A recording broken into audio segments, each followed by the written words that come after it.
welcome to the latest Farm Files episode of our award-winning farmer and rancher-driven podcast, FP Next, powered by John Deere. I'm one of your co-hosts, Sarah McNaught, and I'm here with Curt Arns. Hi, Sarah. Yes, we're powered by John Deere. So for all of your equipment and technology needs, see your local Deere dealer. So Sarah, I was looking today at your Young Dakota Living column, and I saw a great photo of you with your horse as a young 4-H'er. I thought that was really cool. So I would tell our listeners to check out Sarah's latest column if you want to see a very young 4-H Sarah in the photo for that column. That was really neat. Yeah, and I think that was when I might have been 16. That was one of my last fairs that I showed that horse at. And so it's the National 4-H Week as we were recording this, and that was what that article was for. And of course, we all love 4-H here. And I was a 4-H'er for life, have a clover tattoo, of course, and then also as an extension agent. Now I just get to volunteer with all the 4-H events and write about it. So big What 4-H was the name fans. What was the name of your horse in that photo? Do you remember? I'll bet you do. So his name, I only owned like 3 horses, Curt. I remember all their names. So his name was Cisco, and he was my barrel horse that I showed in Western Pleasure and halter classes. And we did subpar in some of those Western Pleasure classes as a barrel horse. We always went too fast, but it was always a good time. And it's always fun anytime I got to be in the ring and show. So it was a great photo, great column. So I would sure encourage our listeners to check it out. Another thing, Sarah, I'm going to pick on you again, but you're kind of what my dad used to call a short timer. Your fiance Cole is soon going to be your husband in just a few days. It's coming up fast, right? It really is. Thanks for the reminder that I have wedding planning to do this evening. But yeah, we're super excited, and we're really excited to get married at a historic North Dakota ranch. That's a 5th-generation ranch family that we also rodeo with. And so we packed in a lot of North Dakota and ag history into our day, as per usual. Like, do you expect anything less from my planning? Right. Well, I think I join all of our FP Next listeners in congratulating you as that day gets closer, and we'll be recording a couple more podcasts in between times, so we'll probably pick on you some more about that wedding coming up. But we sure want to congratulate you ahead of time. So I suppose we probably should get on to our topic today, which is are we tired of ag buzzwords, right? Yeah, Curt, there's like so many buzzwords that just get thrown around, which whether it's like carbon neutral or non-GMO or what is sustainability, or I know we talked about bird-friendly beef. There's so many labels and things and buzzwords that are always tossed around. We want to share a little bit about what we consider those words to be and also what the actual definitions of some of those buzzwords are. And is it time to find new ones, Well, and I think we do hear some new buzzwords coming around, in agriculture all the time. It used to be sustainable farming or sustainable ag. Now we hear a lot more about regenerative agriculture as kind of a new buzzword. And we'll talk about a bunch of these. I don't think we're tired of them, but I do think that there's confusion among consumers for sure, maybe even farmers, about what they really do mean. And then you kind of wonder if the meaning gets watered down if we overuse them. Even when we're writing stories, we use these terms pretty liberally, I think. And, do we understand the definitions of what they really do mean? And I that's kind of what our conversation's about today. And we'll see where it lands, I guess. So I think the way we're going to do this is we'll ask each other one of these terms that is on our list and see what it means to us. And then we can maybe try and come up with a definition that is a little more structured than what we come up with, right? Yeah, absolutely. I know one of the things I would do when I'd interview farmers a couple years ago, and then I realized a lot of them didn't like this question, is I'd ask them what sustainability meant to them. And one of the ranchers I talked to about it made a point to, on the field day, call me out and say, this young lady over here just asked about sustainability. I told her how much I hate that that's the term we've settled on. And he had a really good point of talking about sustainability is kind of one of those like key words that a lot of people use, but really don't understand exactly what it means. And so that was, I thought, a really interesting point, Rick, straight from the farmer. And they are very regenerative agriculture, regenerative grazing. The cattle are on grass exclusively. They run bison, like just the epitome of like a sustainable operation. And he was the one who said, "I can't stand when I get asked about sustainability." So I think that's always an interesting point. Yeah, I mean, I looked it up on in the dictionary, and it says able to be maintained at a certain rate or level over a specific time frame. So I think the problem we run into with sustainability, using the word sustainability in agriculture, is what is the time frame?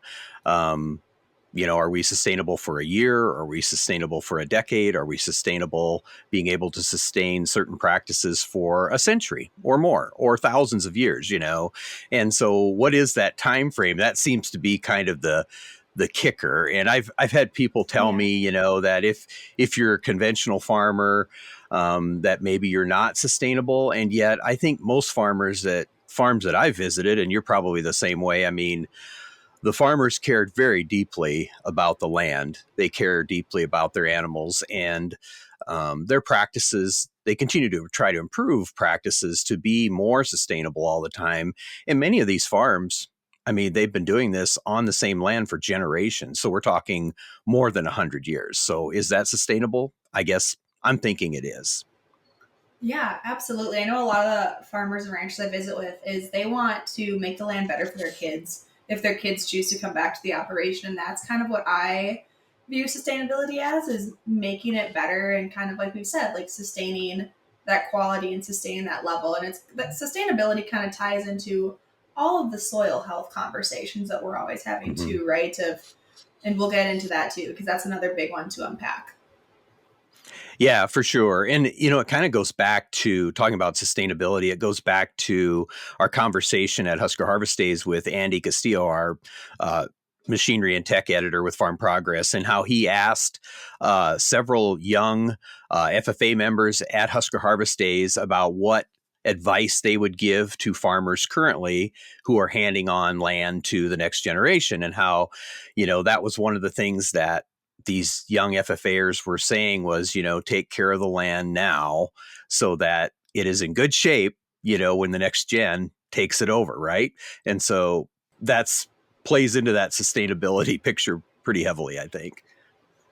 Yeah, and of course, we only have so much farmland. We can't just find more acres. And with suburbia and urban areas spreading out, we have less and less of that farmland to go. So we really got to make it count. And I think farmers are the best at what they do with the terms of sustainability and getting the most from the land that they farm. And speaking of the land that they farm, another conversation we've had a couple times on this podcast for sure between Mitchell and our own Ben Potter from Farm Futures is the carbon conversation. And so that's another one, Curt, I'm going to toss to you. What do you think of when you hear about carbon? Well, about 20 years ago, 20 plus years ago, I was in a program that was hosted by our local natural resources district and a number of other agencies. And it was a carbon sequestration program because that was the term that was used back then, right? And it was just basically trying to get more carbon in the soil, retain carbon, but also add carbon. And some of those conversations went around, adding organic matter. At that time, we were just really exploding on the no-till side, trying to reduce tillage. And cover crops really were just barely being experimented with. Now we hear cover crops all the time. We write about it all the time. Farmers are very interested in cover crops. At that time, it was just, a concept that their parents or grandparents had used, but it was something that people were still really trying to incorporate. Now it's much more popular. So when I hear about carbon, now we talk about carbon intensity scores that relates on how, people might get paid by selling corn to ethanol plants, that kind of thing. It's a whole new conversation when it comes to carbon. And we have written a ton about carbon, and we will continue to because farmers are extremely interested. I think farmers get tired of hearing about it, and yet it's so very important and can provide through carbon payments and that kind of thing, if you do the right practices, an extra income stream on specific acres within your farm. So carbon's not going away. It's a buzzword, but I can assure our listeners that it's not going away anytime soon. Absolutely. I know Farm Progress has covered this in at length, and we actually have a full carbon collection library, which of course will be linked in the episode description. And it talks about how to find your carbon intensity score, what kind of carbon payment opportunities you have, um, what kind of practices you can implement on your farm. Like we talked about, if we can be carbon negative, we talked about that on our podcast with Mitchell, which I'll link that episode as well in the podcast description. It's just a huge conversation, kind of like you said, it's not going anywhere. And I think a lot of times when people hear about carbon for the first time, it's maybe because there's a carbon pipeline coming nearby, and we hear a lot of, maybe some concerns and trepidation in the news. But it's again the reality of that farmers have been doing it. It's just kind of now got a name and it's got some programs associated with it. Yeah, and it's an evolving deal.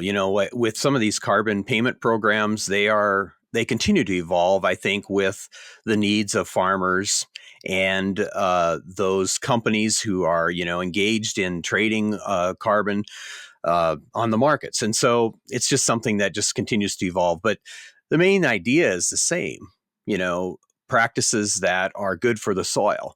And that, of course, is something that we talk about all the time. And that kind of leads me to another term that we hear a lot more now. And I just mentioned it was regenerative ag. And what's the difference between being sustainable and regenerative? What do you think about that?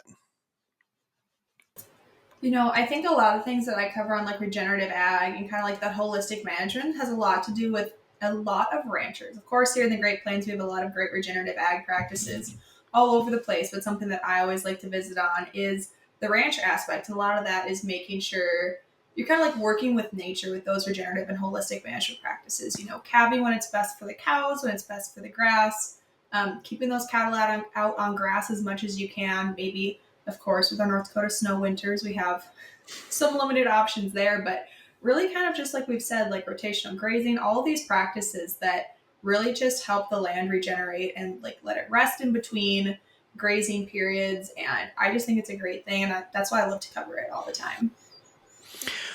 I've spoken with folks who are, working really hard in the sustainable and regenerative ag space to encourage a lot more conservation treatments on the farm.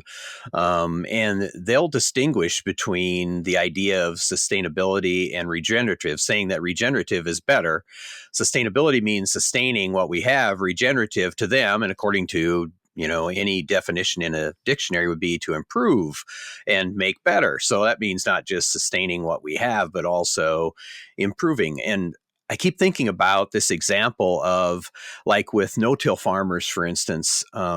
No-till is very popular in both of our areas that we cover on into Kansas and across the Great Plains because we're always limited on water, it seems like. And so we're just trying to save water all the time. But no-till alone doesn't necessarily build as much organic matter or build soil health as much as a lot of farmers would like to see. And it certainly is a slow process.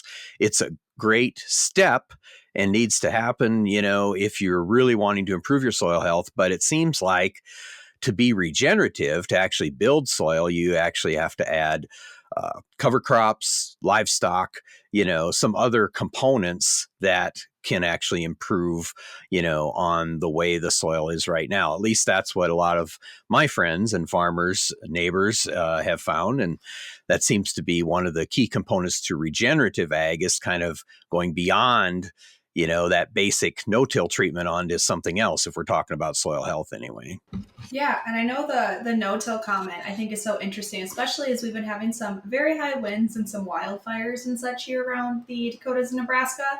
And when I was taking a drive about an hour and a half north the other day, when I was traveling up about an hour and a half north, I saw a lot of corn stubble and kind of chaff blowing across the road, saw a lot of tumbleweeds. But I didn't see as much soil as I normally see. Growing up in the River Valley, there was always soil blowing on those windy days. And you just kind of see that like cloud of dust in the background of wherever you're driving. And I know I posted a tweet or an X about it last year when I got a picture from my mom who still lives over there. And that started off a whole discussion about regenerative agriculture and soil health and what we need to be doing. But I know one of those things is just with no-till, you're just keeping that soil covered, especially when we have those high plain winds in the Great Plains. It's always windy, it's always flat, and just keeping that soil covered as much as possible. And so that was kind of an encouraging thing to see over here in the north central part of the state. Is I was just seeing a lot of chaff and not as much soil. Yeah, and talking about no-till, I mean that kind of leads us into another really buzzword is the no-till part of it, and like we were talking earlier, no-till is not like a certain and specific thing as you would think. It's not as cut and dry as you would think. There are no-tillers who are purists, and they will absolutely never till the soil again, ever, no matter what. No matter if they have a severe weed problem they can't solve, or that kind of thing. But there are others that, if you have a pivot track, for instance, that is really deep, that you may have to use, some sort of a tillage tool to fill that thing in so you can actually drive across it. And they're not afraid to do that. So even within the term no-till, there's some wiggle room, I think. Yeah, absolutely. And I think, Curt, I speak for both of us when I say that we are supportive of whatever farmers and ranchers need to do on their operations. So even during these conversations, if it sounds like we're leading, like, oh, this is a better way to do it, or this is the wrong way to do it, I think it's really just an important conversation to have of what these terms mean. And it's really up to everybody in their own discretion what to do on like their own family's land, right?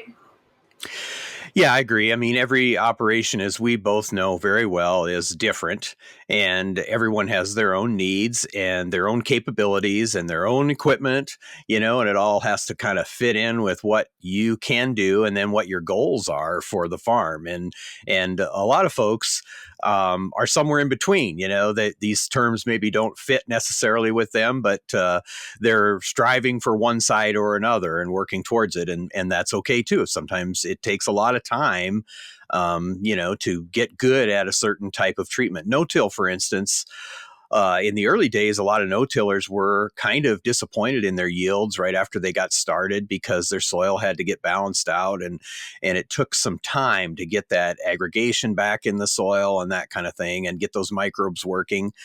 So it took a few years at times for folks to really see the yield advantage and the soil advantage. And sometimes people get frustrated in between there because it's hard, it's challenging, and you still got to make a living, right? So, yeah, I think everybody's got to decide on their own on how to best navigate some of these practices. Yeah, absolutely. And I know I'm going to tie in a TikTok I was just watching the other day, as a young millennial slash Gen Zer, as we always talk about. I saw this TikTok, and this gal was so upset about, she was trying to read the back of a food label. And I don't even remember what food product it was. It was some kind of like cereal or something. And she was very concerned that they had added iron in. And she was very concerned with some of the chemical names. And as she's reading out some of these chemical names, one of them was literally water. And so I always laugh a little bit, and just like, everyone is so concerned about chemicals and everyone's obviously worried for their safety and their health. But how often do you hear about these quote unquote harmful chemicals that are really just like it's water, right? Like, how often do you hear any conversations about that? Yeah, and it's difficult for consumers who are not versed in the ag business to understand some of these labels. It kind of goes back to a really funny ad I saw for non-GMO water. Um, so what a silly thing, but I mean, technically they're right, but I mean, I don't know where they came up with that, but if you throw on some of these labels like non-GMO, maybe it's a marketing ploy in some cases. So consumers need to be well versed, or at least do their research on, when we're talking about non-GMO, for instance, if they're very concerned about that, they need to make sure that they're not paying for something that there is no such thing as a GMO, particular crop or this or that, because they're not certainly in everything. And gosh, you don't hear that argument quite as much as you used to, but I'll never forget that ad because I thought how silly that was. And I hope nobody fell for that. I know I used to when I would go shopping and try to find things that did not have the non GMO project label on it just because I Mm-hmm. was so salty about that marketing ploy. And groceries are expensive enough as it is. Why do they have to try to mark things up with these unnecessary labels when we know, is there 11 or maybe 13 non GMO crops anymore? It's not in absolutely everything. And it's also not an ingredient. So I think that's also another one of those things that now I think agriculture is doing a really great job of educating consumers. That message has gone out. And I do also see a lot less of those conversations. Now, what I see is people going kind of, this is the conversation, the label we talked about a little bit earlier, is labels like the bird friendly beef, grass fed beef, growth hormone free, all those kind of conversations. So I did want to touch on the bird friendly seal, which is through the National Audubon Society. And so, through their conservation ranching program, it actually aims to stabilize declining grassland bird populations. And so, that's a lot of the, native birds and kind of our state birds that we maybe share our pasture land with. And so, that's what I think is actually a really interesting program, is because they talk about habitat management, sustainability, conservation, and also making sure that they're not trampling all these little bird nests and things. I am not a wildlife biologist or birder by any means. And so thanks to the listeners for giving me a little bit of grace on, I don't know which kind of birds, nest in these pastures particularly, but I thought that was a really interesting label. Have you heard of that one before our conversation, Curt? Yeah, I have heard of that, and it sounds, kind of odd, I guess, when you're talking about beef production. But when you think about how, cattle do share rangeland, especially in the Great Plains states with a lot of native pastures, and they, obviously share the range with a lot of wildlife, then it isn't so odd at all. In fact, I think Nebraska Grasslands Coalition has had a birding tour every summer. Part of their summer tour was talking about, how cattle can share rangeland and how you can manage your cattle out on grass in a way that, improves native range and also protects wildlife like many of our native songbirds, and also migrating waterfowl. So it's another buzzword, but it does have a specific meaning, so it is understandable for sure. Yeah, and I know I've gone on some of these tours out to some of these ranches with the Audubon Society, and it's so interesting to see kind of what the wildlife biologists think on the regenerative ranching versus coming at it from an ag perspective. And so I think it's another one of those things. If it's just important to have conversations about labels and subjects and topics like this, because it's an interesting thing and you can see a lot of different perspectives, and it's all bettering the native lands and the grasslands and the prairies that we have. We talked, earlier about the non-GMO labels and some of these things that were maybe negatively put ag into a specific light that was sort of dark and negative, and how maybe that has been changing. And I think groups like Common Ground, which does a lot of work in our states to help consumers understand agriculture better, understand the families on the farm, our goals, and how we do things and why we do things specifically. And so, maybe some of those messages and those real life farm stories are kind of resonating with consumers. And I think consumers are more sophisticated than they've ever been. I mean, they, understand maybe more where their food came from than we did 25 or 30 years ago. And I think farmers are tuning into that. And I heard, I can't remember if it was at maybe one of our state dairy meetings. There was a speaker who talked about sitting on an airplane seat next to someone, and they were asking them, all about what they did, and they found out this fellow was in the dairy business, and and they had all these negative things about the dairy industry, and then he sat and tried to explain, why dairy farmers do what they do and how they don't overuse water. They utilize practically every drop on many dairy farms, and how really, well they treat their cows and that kind of thing. And how it kind of fell on deaf ears, he thought, at the end of the conversation. And he said the difference was I was speaking at this person, trying to get all this information out instead of listening to where the consumer was, and considering their concerns as real concerns to them for the health of their families. And then, when you put that hat on, then it's different on how you speak to people. And I think that's one thing Common Ground does really well, in that they tell their own farm stories from their own families and say, we're families too. I care about the health of my family too. And this is why, what we raise is very humane. It's very healthy. And we want to take care of the earth too, because we live here. And so it's our backyard. So we obviously want to take care of it. Yeah. So maybe those messages are kind of hitting home more and more, but it doesn't mean that we can let up. It just means that, that is the type of message that kind of resonates, I think.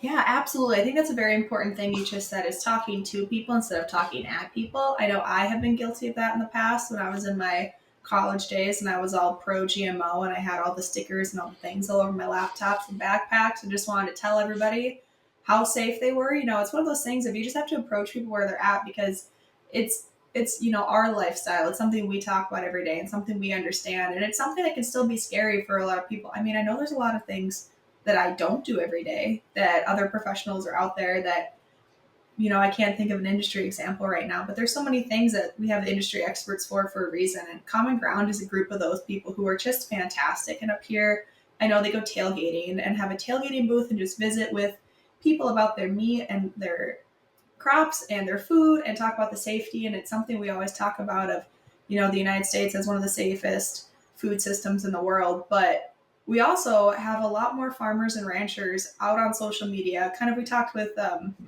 Mary Pat and Jen when we were at Husker Harvest Days. They're both two people who are really big about not just sharing all the facts that people maybe don't want to listen to, but talking about their farm and why they do what they do and their equipment and their chemical programs, and really sharing the why behind it, but also saying like, hey, we're moms, we have families, this is why we do what we do to keep kind of everybody safe. And I know another one of those labels, because remember, we talked about this recently, Curt. I don't remember if it was on a podcast or in person, but I was a big poultry person in my 4-H days. So we had chickens, and I'm also a poultry judge and here in North Dakota, and do all those things, which is always so fun. And we can go off on another whole tangent about poultry judging if you wanted to. But I think something that I always see too is, the brown eggs versus the white eggs. And No. is there a difference? And of course, we all know there's no difference. But the other one is the free range eggs. And I always see, I go to Costco for most of my groceries, and the markup on free range eggs just seems astronomical.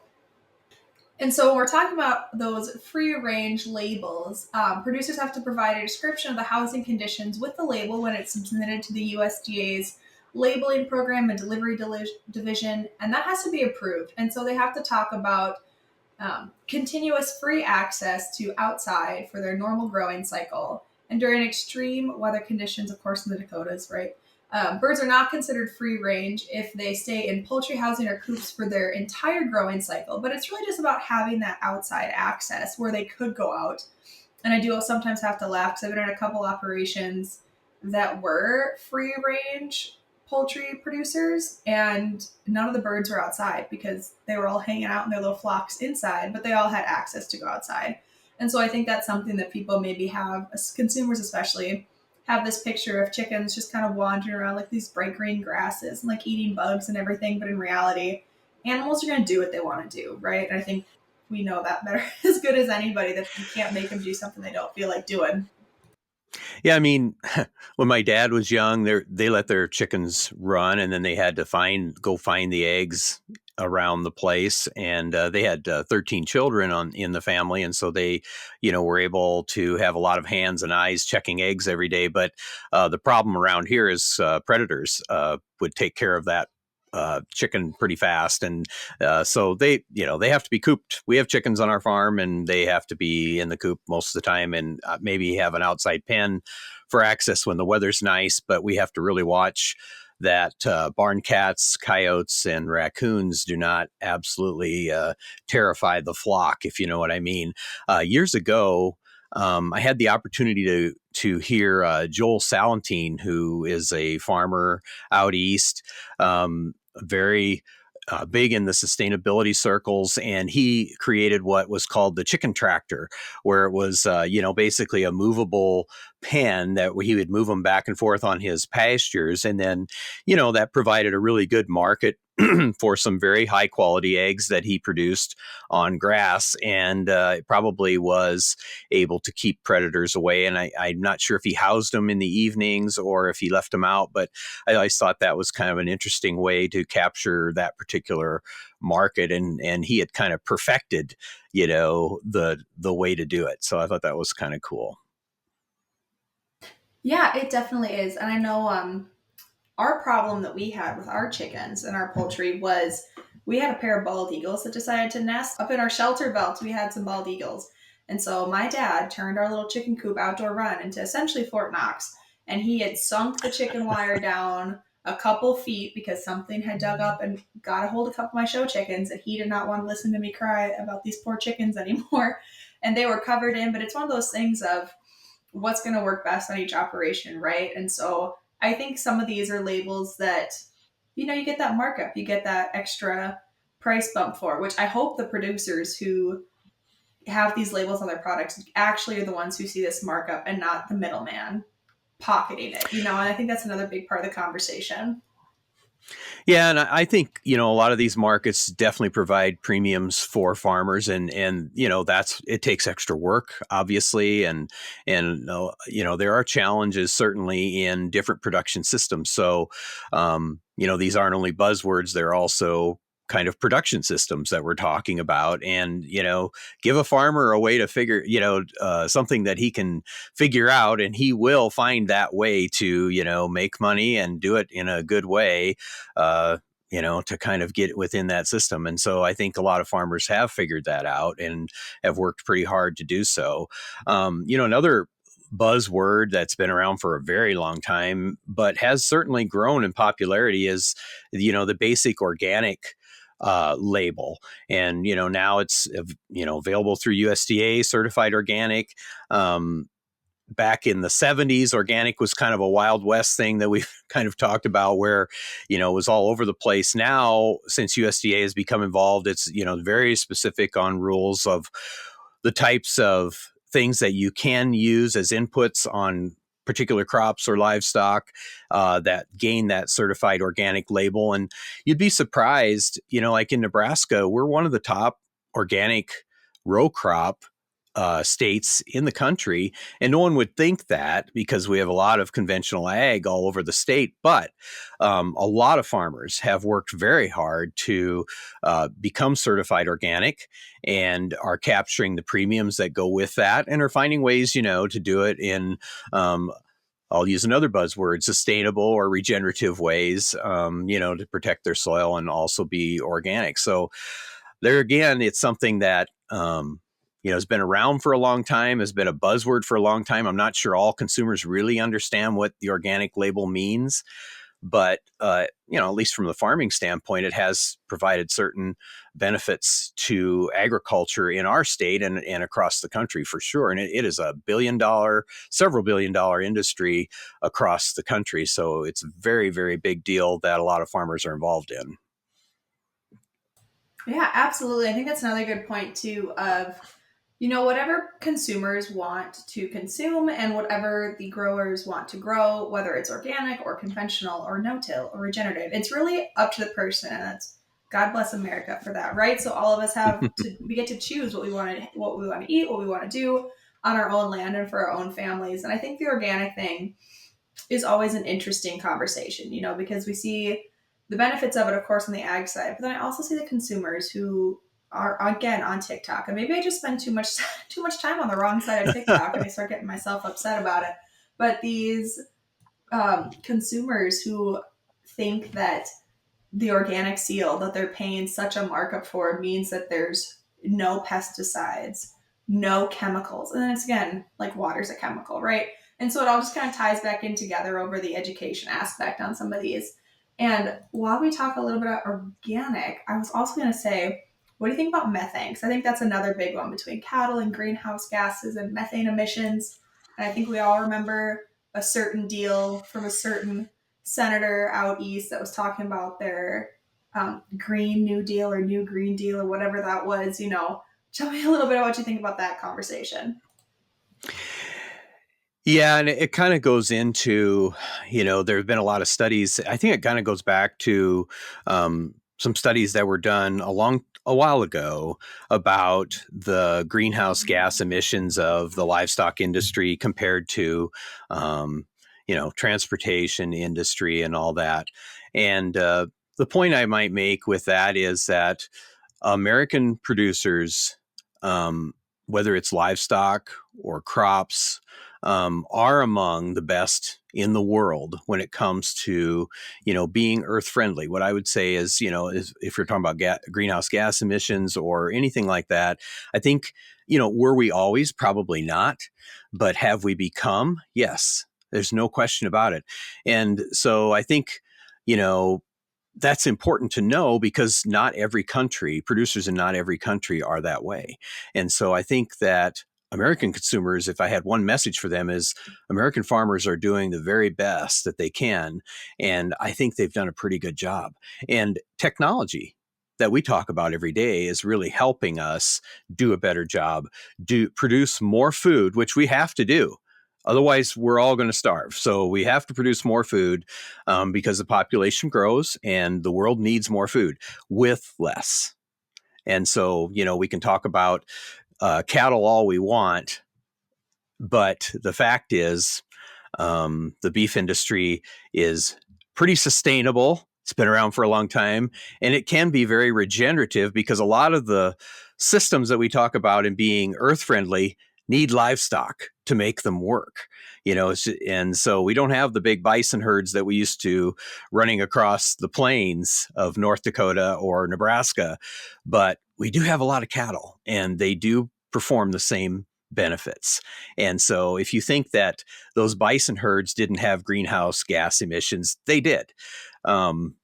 And so our cattle do too. So I think it's just using technology, using good practices, and finding the best way to produce the most beef in the most earth friendly way that we can. And I think American farmers and ranchers are about as good at that as anyone that I know of. I definitely agree. And they're ruminants, right? Bison, cattle, sheep, goats. They're all these ruminants. But I know my favorite little tidbit on the methane conversation, the greenhouse gas emissions, is I feel like the cows get the butt end of the stick, right? They always are the ones who get the blame. But I know one of my favorite things that's actually published is greenhouse gas emissions had a reduction of 17% from 2019 to 2020 in April. And that was, of course, we were all in quarantine. People weren't traveling. There weren't as many people flying. They weren't sitting in traffic with their vehicles.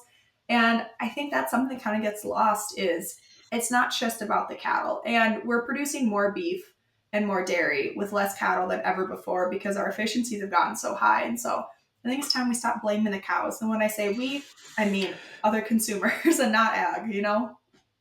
Yeah. And and consumers, it's just kind of an odd thing because I think a lot of consumers will, think that they have the right information about the cattle. I'm talking specifically about cattle. I mean, you could put any other of the livestock sectors in there, but if we want to talk about cattle, they point at the beef industry. But they'll do so while, driving a gas guzzler down the road or flying across the country, so, thinking that the transportation industry doesn't produce greenhouse gases. Of course they do.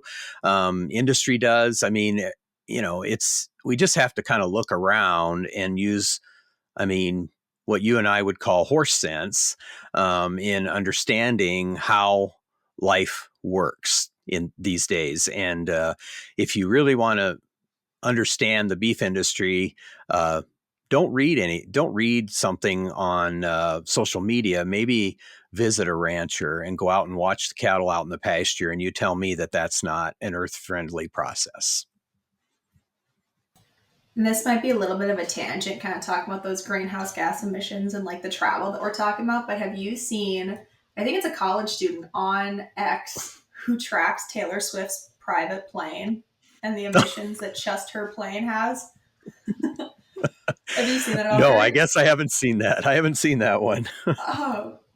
I think he might actually be stuck in a legal battle, so I'm not going to talk too much on it. But for a couple of years, he was tracking where her private plane was flying, and just that, on January 31st, she took a 28-mile flight, used 79 gallons of fuel, or excuse me, 530 pounds of jet fuel that cost about $500, and she had 0.8342 tons of CO2 emissions in a 28-mile flight.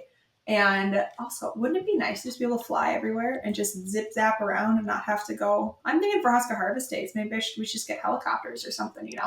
But I think that's one of the fun ones of just the emissions and everything that get tracked. And so that's a fun little tangent that, as a Taylor Swift fan, I like to keep up on. Yeah, I mean, there's a lot of hypocrisy in some of the stuff that you see out there, especially on social media, and I think farmers kind of get the brunt of it a little bit sometimes. But there again, that's why, as we were talking about, groups like Common Ground, mainstream farm organizations like Farm Bureau, Farmers Union, and many of the others that we work with every day do a pretty good job of trying to tell the farm story and kind of get the real facts out there. The problem is, someone can say something that's false and everyone believes it, and then it's really hard to recant and get the right information in their minds. Sometimes you only get one shot at that, so it's kind of difficult. But I suppose, we're probably wrapping up our conversation on buzzwords. We've covered a few. There's a lot of others, and so maybe we'll save those for another episode. What do you think? Yeah, absolutely. I know we could talk about this conversation all day, which I think is something we say at the end of every episode. Like we could just keep talking about this and talk about it. So maybe we'll have to do a part two. But I know we got some fun episodes coming up, and I think this is a great conversation to continue. And as always, I don't know if we ever mentioned it, but you guys are able to write into Curt and I. Our contact information we'll put in the episode description. Send us a note if you think about something, anything that we say. Really, we love to hear from our listeners and our readers. So we're able to be contacted just about all the time. So feel free to reach out if you have any comments. Yeah, I mean, that's about it for this episode of FP Next. We really want to thank our listeners again for checking in with us from your tractor cab, probably your combine cab these days, maybe your farm shop or in your field. We want to thank and give a big shout out to our production, marketing, sales, editorial team members who put in a lot of work with us. And if you want to be sure not to miss any top stories on the farm front, be sure to sign up for our Farm Progress text blasts, which bring the hot stories right to your inbox. You can sign up for those text alerts by texting FARM, FARM, to 20505. Be sure to follow Farm Progress on social media to stay up to date with ag news and more, and check out the digital edition of your regional publication at farmprogress.com. And Curt, we're excited for our next episode of FP Next, as always, when we're excited. And we're talking about the upcoming presidential election and how it might impact agriculture with our very own ag policy editor. Yeah, Josh, we'll check in. It's kind of our election special because it'll drop right before, the presidential election. And I think Josh will talk a lot about not just ag policy as it relates to the presidential election, but also the U.S. House of Representatives, the Senate, and on down the line. And so it will be a big election special podcast that you just won't want to miss. Yeah, and I think we'll have a little bit of a farm bill conversation in there too, since that's kind of a conversation we've been having since June. Definitely before June, but it's just always ever present. So be sure to follow along to catch those episodes and more by listening and subscribing on your favorite podcast platform or YouTube or Farm Progress Online. And be sure to leave us a review if you enjoy the show. Yep, 5 stars or nothing, folks. Absolutely. And remember, if it's agriculture, your friends at Farm Progress have you covered. Here's wishing you high yields and good weather. We'll see you next time.